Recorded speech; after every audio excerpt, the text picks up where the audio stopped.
Everybody please have a seat. Have a seat. I know it's late. You're ready for the after parties?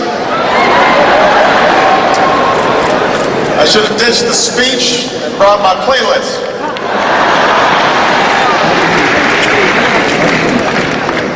Everybody looks beautiful. Hands down for that introduction. Thank you to the CBC Foundation. On the challenges of our times, from giving workers a raise to getting families health coverage, on the threats of our time, from climate change to nuclear proliferation, members of the CBC have been leaders moving America forward. Ma'am. With your help, our businesses have created over 13 million new jobs. With your help, we've covered more than 16 million Americans with health insurance, many for the first time.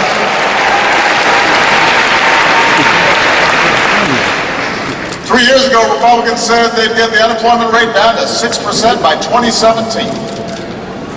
It's down to 5.1 right now.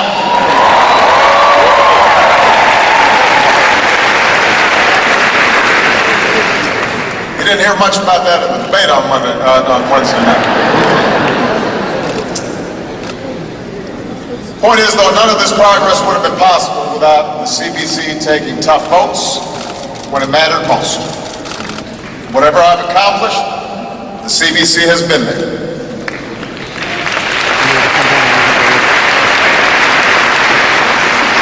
I was proud to be a CBC member when I was in the Senate. I'm proud to be your partner today. But we're not here just to celebrate.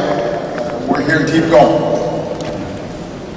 Because with the unemployment rate for African Americans still more than double than whites, with millions of families still working hard and still waiting to feel the recovery in their own lives, we know that the promise of this nation, where every single American, regardless of the circumstances in which they were born, regardless of what they look like, where they come from, has the chance to succeed, that promise is not yet fulfilled.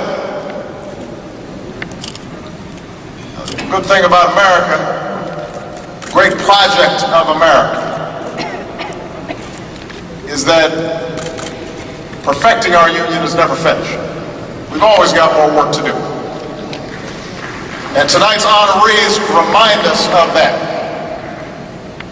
They remind us of the courage and sacrifices, the work that they've done, not just at the national level, but in local communities all across the country. We couldn't be prouder of them. The heroes of the Civil Rights Movement, whom we lost last month, remind us of the work that remains to be done. American heroes like Louis Stokes, and Julian Bond, and Amelia Boyd Robinson.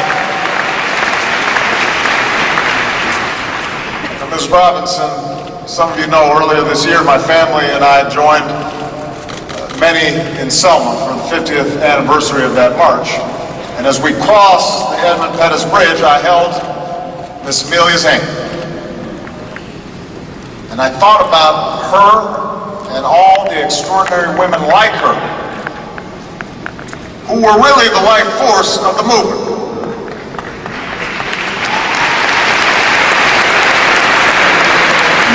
Women were the foot soldiers.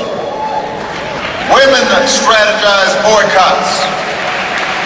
Women organized marches.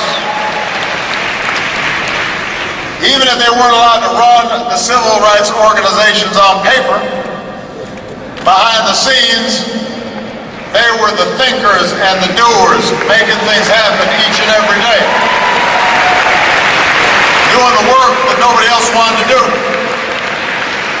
They couldn't always prophesize from the pulpits, but they led the charge from the pews.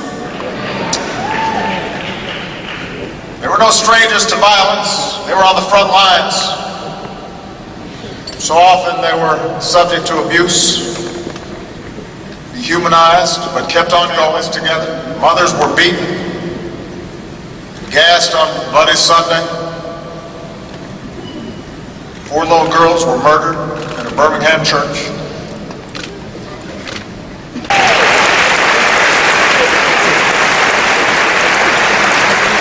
Even if they weren't always given a voice, they helped plan the March on Washington, but were almost entirely absent from the program.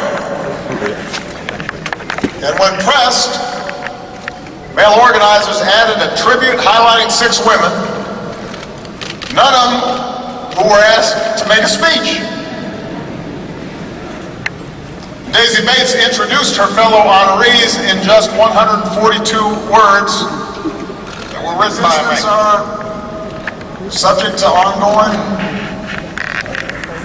investigation, so I can't comment on every specific one, but we can't avoid these tough conversations altogether. That's not going to help our police officers, the vast majority who do the right thing every day, by just pretending that these things aren't happening. That's not going to help build trust between them and the communities in which they serve. So these are hard issues, but I'm confident we're going to move forward together for a system that is fairer and more just. We've got good people on both sides of the aisle that are working with law enforcement and local communities to find a better way forward. And as always, change will not happen overnight. It won't be easy. But if our history has taught us anything, it's taught us that when we come together, when we're working with a sense of purpose, when we are listening to one another, when we assume the best in each other, rather than the worst, then change happens.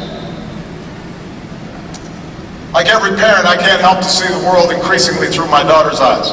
And on that day, when we're celebrating that incredible march in Selma, I had Miss Amelia's hand in one of my hands. Michelle had Sasha's hand. My mother-in-law had Malia's hand, and it was a chain across generations. And I thought about all those women who came before us, who risked everything for life and liberty in the pursuit of happiness, so often without notice, so often without fanfare. Their names never made the history books. All those women who cleaned somebody else's house, or looked after somebody else's children, did somebody else's laundry, and then got home and did it again, and then went to church, cooked. Then they were marching, and because of them, Michelle could cross that bridge, and because of them, they brought them along, and Malia and Sasha could cross that bridge, and that tells me that if we follow their example, we're going to cross more bridges in the future. If we keep moving forward, hand in hand, God willing, my daughter's children will be able to cross that bridge in an America that's more free, more just, and more prosperous than the one that we inherited. Your children will too. Thank you, CBC. God bless you. God bless this country we love. Thank you.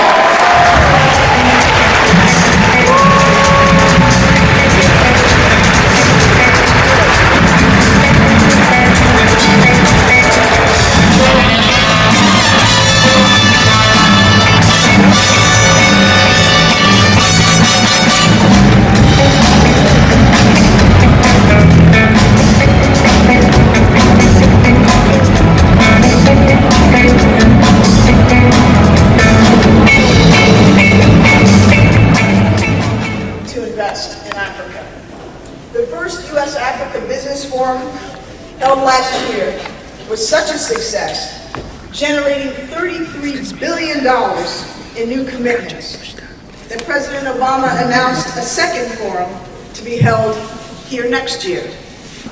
Through our Doing Business in Africa, Trade Africa, we're working with African governments to improve the business environment and remove barriers to trade. With Power Africa, we've made a game-changing commitment to double access to electricity across sub-Saharan Africa.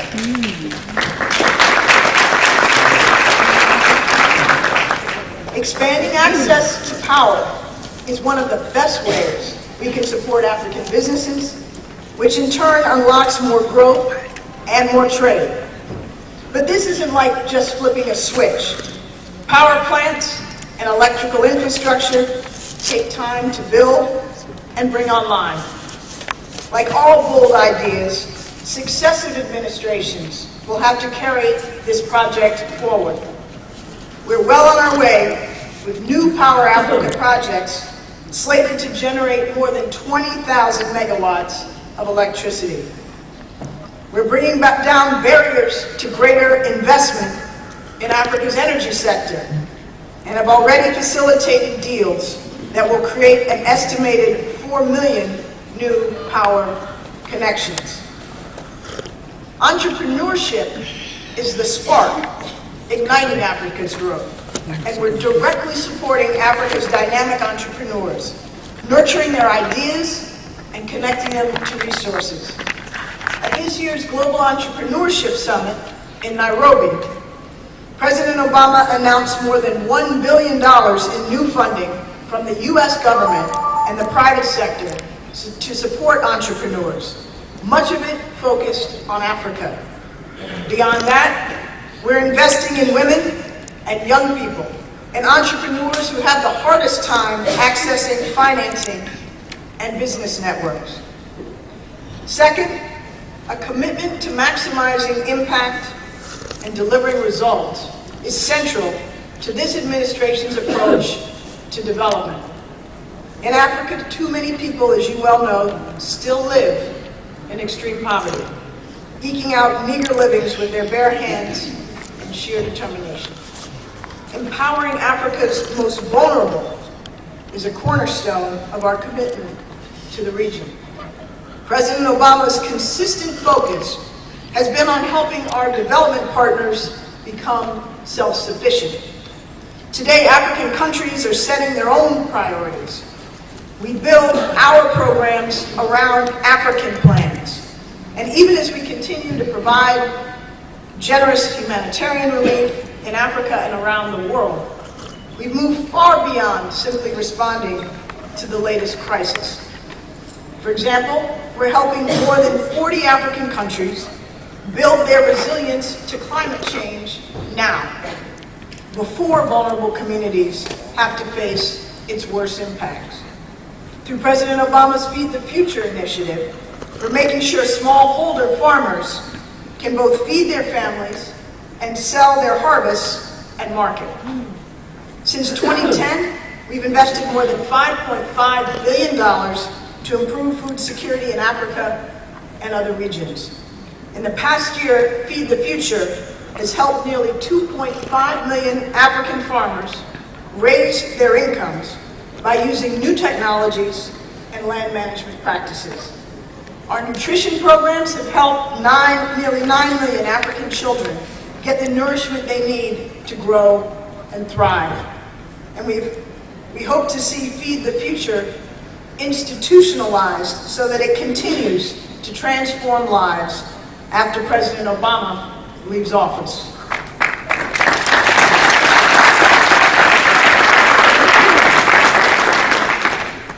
Of course, no one can succeed if they're too sick to work. So with our partners, we've developed country-led plans to build local health systems and to reduce suffering from preventable diseases. We're helping mothers and children become healthier and making labor and delivery safer.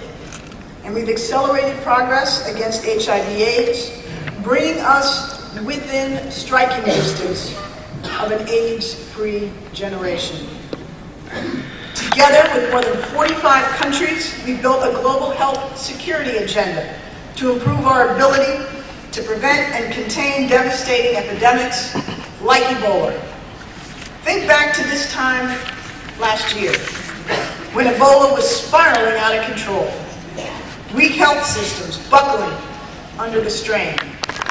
But thanks to the heroism of Ebola responders on the ground, the leadership of Liberia, Guinea, and Sierra Leone, and American support to galvanize a massive international response, we have brought the disease under control.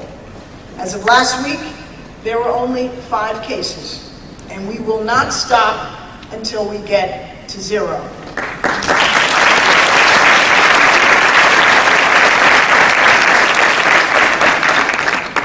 In our interconnected age, outbreaks of disease or violence or instability are no longer local concerns. They threaten entire regions and undermine global economic security. So the third area I want to discuss is how we're advancing peace and stability across Africa.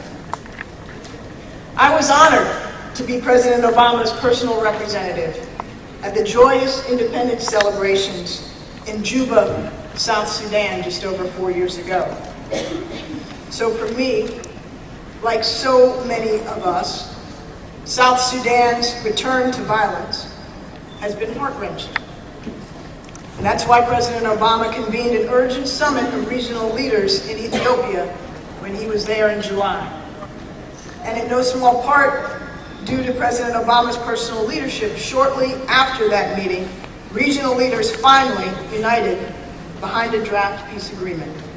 A few weeks later, South Sudan's leaders signed the agreement. This is an essential first step, but the true test will now be in how President Kiir, Riek Machar, and their backers prove or disprove their commitment to peace. At long last, they must prioritize the needs of the South Sudanese people, almost half of whom are dependent on international aid for survival, and they need to rebuild their country. And as they do, the United States stands ready to help the people of South Sudan achieve the lasting peace they deserve. In Darfur, where war crimes continue, we're working to end the horrible conflict by strengthening opposition parties and building a national dialogue that could, if implemented, improve the way Sudan is governed. In Burundi, we're working with our partners to suspend some assistance and supporting efforts by the East African community, the AU, and the UN to broker an end to the crisis. The United States and the international community are united today in responding to the crisis in Burkina Faso. The junta should step aside and allow preparations for October elections to resume immediately. The United States stands squarely with the people of Burkina Faso in rejecting this threat to their democratic progress, for which they have worked so hard. And so we're reviewing our assistance to Burkina Faso in light of evolving events. Under President Obama, the United States has significantly increased our efforts to bolster peacekeeping capacity in Africa. With the African Peacekeeping Rapid Response Partnership, we're committing more than $100 million a year for the next several years to help our partners develop their capabilities, including lift capacity and medical expertise, to deploy rapid response forces, prevent conflicts, and save lives. With our partners, we're facing down a growing terrorist threat. In Somalia, we continue to provide training, equipment, and funding to support the African Union's mission to root out al-Shabaab and strengthen Somalia's security institutions. In the fight against Boko Haram, we're increasingly providing specialized advisors, training, and equipment and intelligence support to Nigeria and its regional neighbors. We're combating wildlife trafficking, yes, to preserve Africa's ecology, but also to shut down illicit flows of money to terrorist networks. And critically, we're working with governments and community leaders to counter violent extremism before radicalization to violence can occur. In Nigeria, Niger, and Chad, we're increasing civilian security and building resilient communities targeted by Boko Haram. We're supporting efforts in northern Mali to promote reconciliation and mitigate conflict, particularly in isolated communities. And we're working with governments to responsibly address legitimate grievances that terrorists might exploit, as in Ethiopia, where American legal advisors are training police and lawyers to better uphold the rule of law. Finally, I want to highlight our unprecedented investments in the future of Africa and its greatest asset, its people. Nothing captures our commitment better than President Obama's Young African Leaders Initiative, or YALI. YALI offers emerging leaders in government, business, and civil society from across Africa the chance to develop their skills and connect with their peers, both in Africa and the United States. Since 2010, the YALI network has grown to more than 145,000 members from every African nation.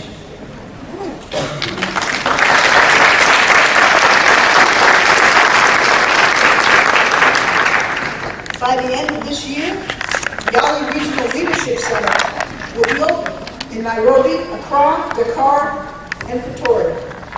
We've established practical training tools, courses on public speaking, networking, how to launch a startup that are accessible online. And next year, we're expanding the Mandela Washington Fellowship, which brings young Africans to train at American universities. We'll double the number of African fellows from 500 to 1,000 and begin sending young Americans to Africa, strengthening the connections between our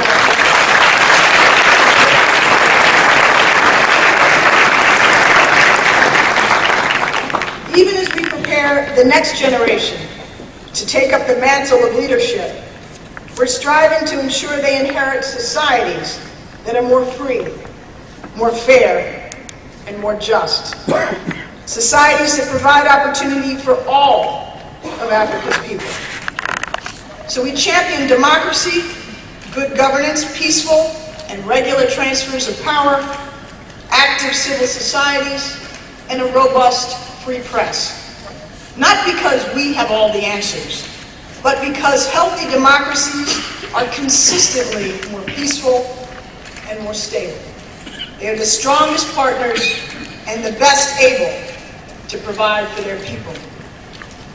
We highlight the damage corruption is inflicting on the continent because Africa's potential will never be fulfilled if elites are skimming off the top or if leaders cling to power while they rob their people for personal gain.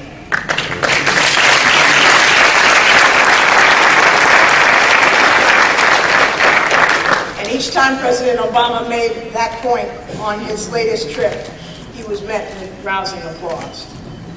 The United States speaks out on behalf of Africa's daughters and their right to grow up without being forced into early marriages, without being mutilated, without being abused.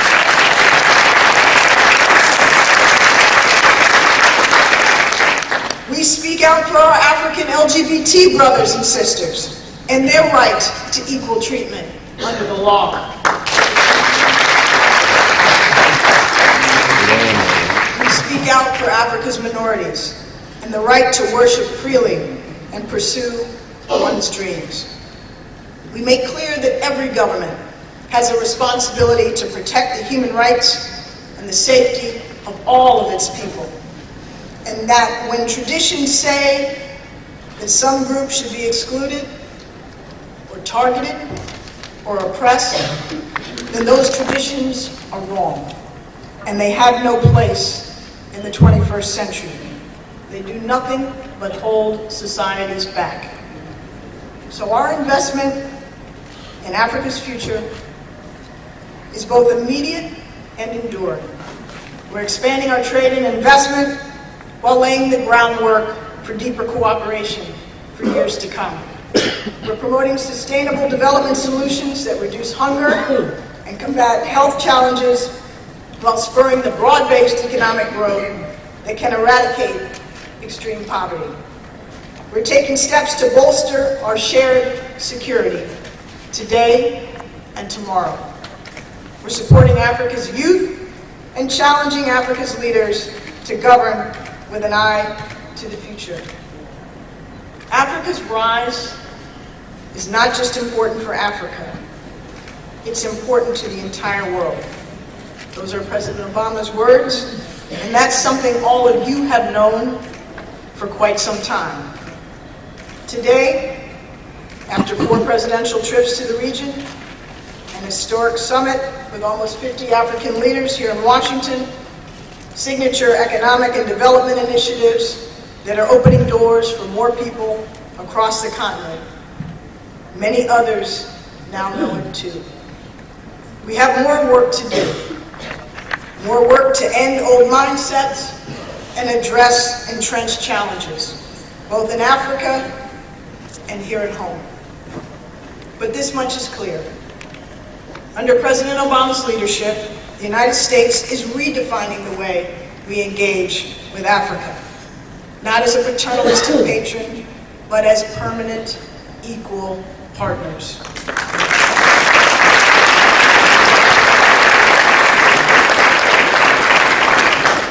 And I know that partnership will continue to benefit from the support, the wisdom, and the goodwill of everyone here for many, many years to come. Thank you all.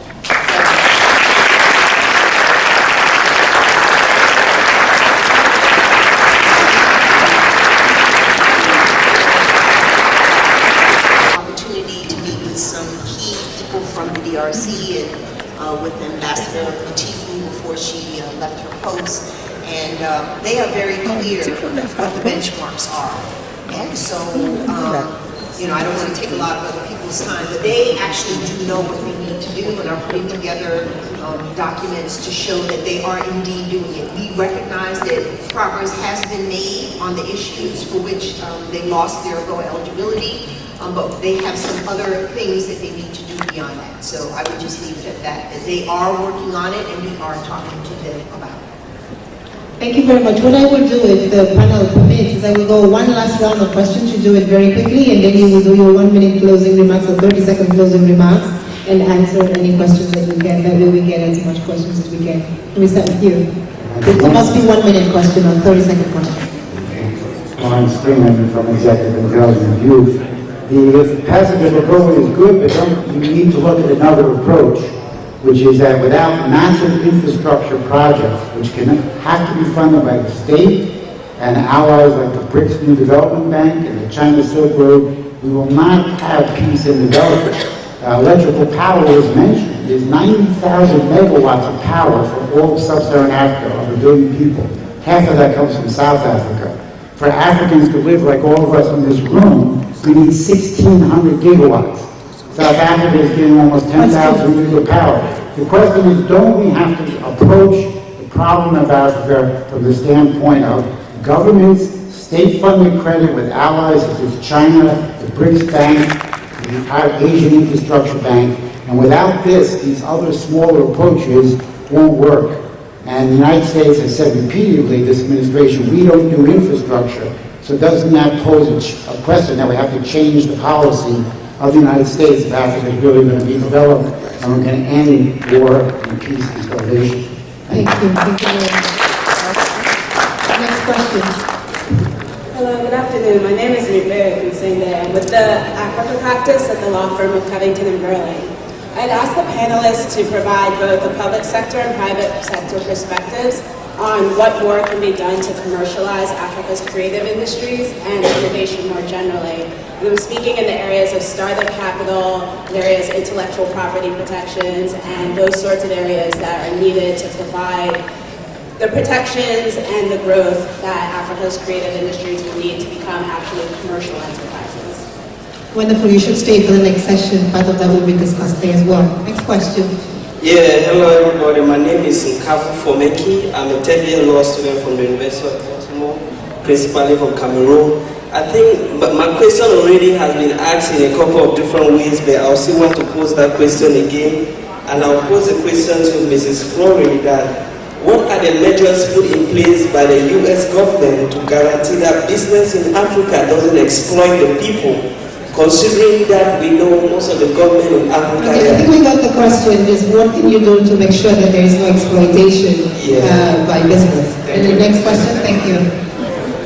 Hello, my name is James Wallace. I'm with Align Global Strategies in Richmond, Virginia. We provide broadband training and installation services and also BPO or call center services as well. We specifically work with low-income communities and with youth. And so there was a couple of discussions about youth training. We've also reached out to Ghana. We have registered with Ghana, but having some challenges in terms of getting training funding in countries in Africa. So my question is, what type of similar youth initiatives like workforce investment in the United States are in the countries in Ghana as well? I mean, in Africa as well. That's my question. Thank you very much. Thank you to everybody. Thank you for listening, and thank you again to Congresswoman Karen Bass for putting this together. I think, as we can see, the discussions in Africa are quite interesting. But I will pass it over to the panelists now to give you a 30-second conclusions. And I think the best way to implement what we're discussing here is to go and invest on the continent, do the joint ventures of the continent. The businesses are waiting for you. Thank you. Conclusion? Yes, I think actually the thing that I would like to put out to everyone here is that, and it is true that partnership does actually happen now between governments. It has to happen between the U.S. government. African governments have a role that they can play and should play in terms of attracting investment and promoting trade and helping their entrepreneurs. The U.S. government has a whole range of programs. We are doing things in infrastructure through MCC. We are committed through Power Africa to help increase electricity in Africa, and we have a range of programs. But the main point I want to make, and sort of my plea, is everybody has a part. There is a role that businesses need to play, making sure that governments in Africa and the U.S. government here understands what you need in order to facilitate partnering and joint venturing on a business level. So society has... Yet playing the role that it should play in the continent. There's plenty of room. We are all winning, and America again is not. is not playing fully the role that it should play in Africa. Now, the time is right. We're ready for it. And I think that the future of our continent of Africa is in small and medium-sized businesses in partnership. So we welcome all of you. We're ready to work with you whenever you're ready to work with us. So thank you.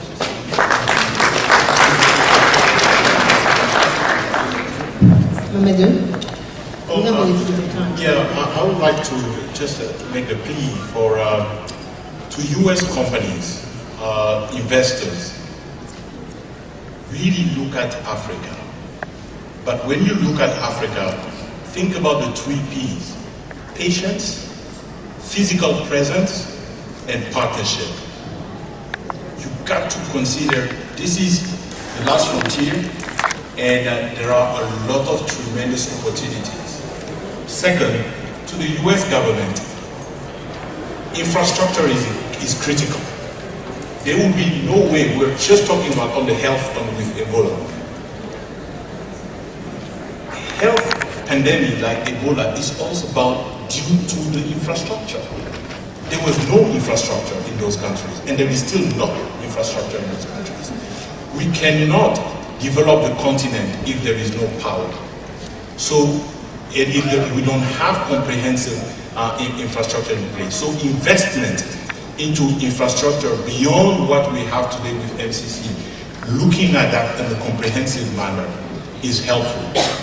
Looking at our multilateral banks, be it the IMF World Bank or now the BRICS, we got to really look at infrastructure for the long run. To the African government, you need to create an enabling environment for companies to come, feel safe, and then operate. Not just US companies, but our own African companies. Yes. You know, I was amused when Dangote said that it was easier for foreign companies, foreign out of Africa, to do business in the Francophone than an African Anglophone, English-speaking company to do business in a French-speaking country. That should not be the case. So our own governments really need to look at creating the right environment. And I think that the next panel is going to talk about the right environment on the political sense. And democracy is not just about election. We got to look at the judicial aspect of things. So those will be just 3 points. As I started out, I said Africa is rising, but it certainly needs you. It needs you to come home and be a part of the nation building. It needs you to come home and to invest in making Africa the continent that it was meant to be. And that is going to take each and every one of you taking the giant step past the fear, past the propaganda, past the hype, and know that this is the continent of your forefathers and mothers. And once you come home and connect to the soil, everything starts to line up. It's like click, click, click, click, click, because you've made it home. And you can make a difference. I've made a difference, and I know you. If you want to come home, call me. The African Community Bridge Foundation is there. I'm there with Neva International, looking for partners, looking for businesses that want to come home and be a part of the infrastructure. The textile and apparel industry is growing rapidly in Africa, and I'm standing right there to welcome each and every one of you that's ready to take that giant step and to be a part of the nation building of the continent. Welcome.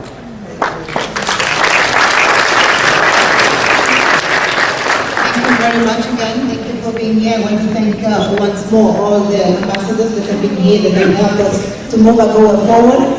I think 3 key messages. The first is that we need partnerships. The AGOA Act is now renewed for 10 more years, so there is 10 more years of a window of opportunity. With the depreciation on the continent, there is space for investment on the continent with improving business environments, as we have seen in Gabon, in Senegal, in Togo, in Burundi, in Kenya, in Ethiopia. There are diverse ways of investing on the continent. I think that right now all the African presidents, just 2 weeks ago I was in New York. Bridgestone is investing in the Ebola countries. I must say that this is one of the very, very commendable acts of U.S. businesses, that they have gone and they have stayed in the Ebola countries, in Guinea, in Sierra Leone, in Liberia. It has been, I think, an amazing fact. 600,000 Liberian farmers can actually continue to grow their rubber for Bridgestone and Firestone. If companies like Bridgestone, if companies like General Electric are there, I think that there is a clear sign that the African businessmen and the African countries are open for investment, and we hope that they will have more and more partnerships between the US and Africa as the AGOA Act goes on, as the MCC continues to do now more regional investment, which will help facilitate and capacitate NGOs to work better between Africa and the United States. So thank you very much once again. Thank you, Congresswoman Bass and all her staff for putting this together and disciplining us. Thank you.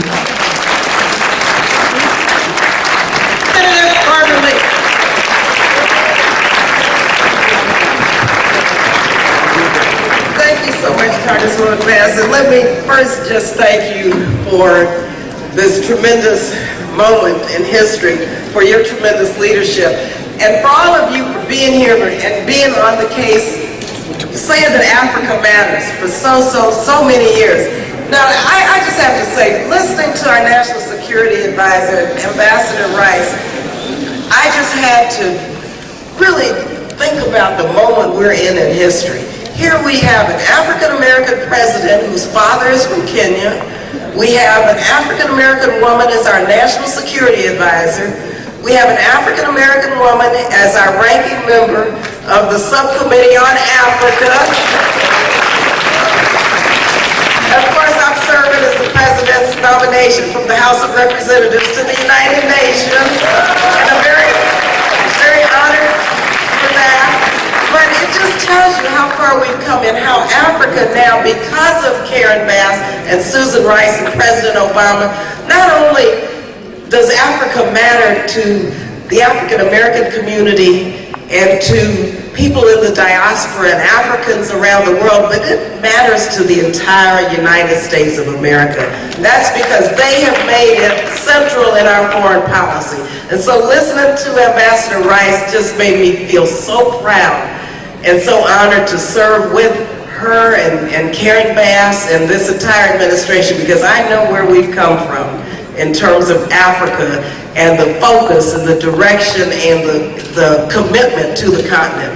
So we've got to keep this going on. And I know with Congresswoman Bass and our president and our national security advisor, we're going to move forward in the next few months and really make sure that whoever is in this White House next time around, Africa will matter and will continue to matter. And it's going to be because of you and these great people. So thank you again. Congratulations. Someone that has contributed so much to the cause of the, I would say, Afro-Caribbean, African-American. This is Pedro Martinez. Welcome very much.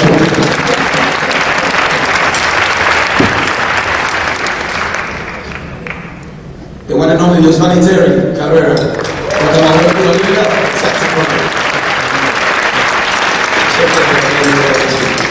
and the music that we're playing is actually inspired and based on some of the legacy that we have in Cuba and the African world that came many years ago, I would say like 300 or 400 years ago, from the Kingdom of Dahomey, which is nowadays Benin. So we are playing music. There's a great dancer with us, Oscar Rousseau. And he's presenting all the deities that we're playing for. We started the concert playing for Wafra, who's like, it's the trickster, he's the child, but he's also the communicator, the mediator between us and the high priest. And then we continue with Asohano, who is also known in other cultures, like the Yoruba culture, and he made his pilgrimage to become king in the Adana world. And now we're continuing with Afrikete, who is the deity that embodies the ocean, the motherhood, and also feed the community. So there's so much.